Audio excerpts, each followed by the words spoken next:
नमस्कार, मैं प्रोफेसर राजेंद्र ताते, मेडिकल कॉलेज जोधपुर से रिटायर्ड हूँ और आज आपको सीपीआर की तकनीक के बारे में बताना चाहता हूँ।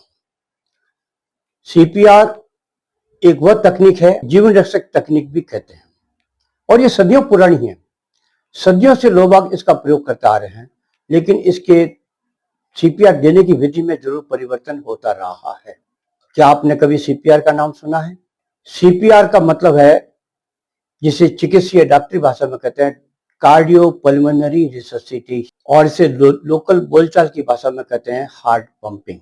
लोग हार्ट पंपिंग के नाम से जरूर जानते हैं, लेकिन कैसे देते हैं कैसे नहीं देते के बारे में नहीं जानते। क्या आपने कभी किसी डॉक्टर को सीपीआर देते देखा है? यदि हाँ तो बताइए आप। हाँ, आप बताइए। कार्डियो पल्मोनरी रिससिटेशन के नाम से स्पष्ट हो जाता है इसकी कार्य प्रणाली क्या है।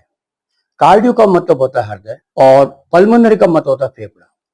जब किसी व्यक्ति का हार्ट और फेफड़े दोनों काम करना बंद कर देते हैं या मर जाते हैं, उस कंडीशन के अंदर हम उसकी कृत्रिम रूप से हार्ट और लंग्स को दबाते हुए मस्तिष्क में रक्त पहुंचाने की कोशिश करते हैं और इसी का नाम है रिससिटेशन। दोस्तों, आपने कभी किसी डॉक्टर को सीपीआर देते देखा है? और आप रोजाना देखते होंगे व्हाट्सएप के ऊपर सीपीआर की बहुत से वीडियो आते हैं।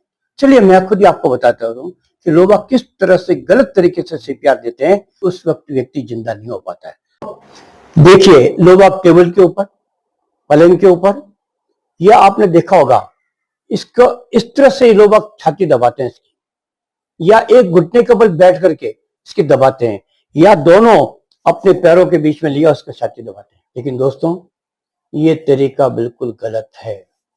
यदि आप इस तरीके से करेंगे कभी भी व्यक्ति जीवित नहीं होगा। दोस्तों, आपने कभी किसी डॉक्टर को सीपीआर देते देखा है? और आपने वीडियो भी देखा होगा, लेकिन अधिकांश लोग बाग सीपीआर गलत देते हैं। लोग बाग इसके बाईं ओर बैठ करके इसकी छाती दबाते हैं, या घुटने के बल बैठ करके, या इसके दोनों टांगे बीच में लेकर के दबाते हैं।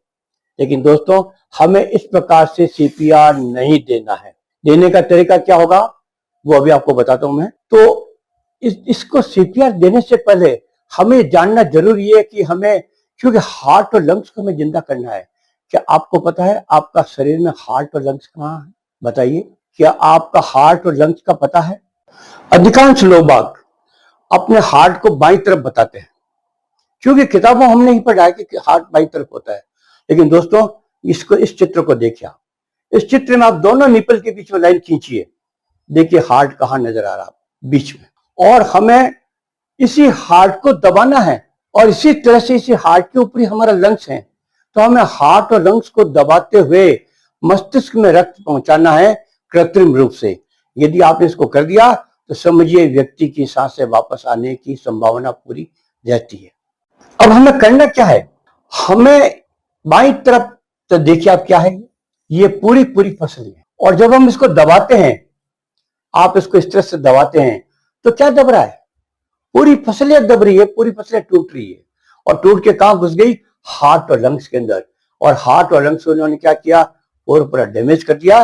जिसको हम जीवित करना चाहते हैं, हम उसको जीवित न करके हम उसको और अधिक भयावह बना देते हैं।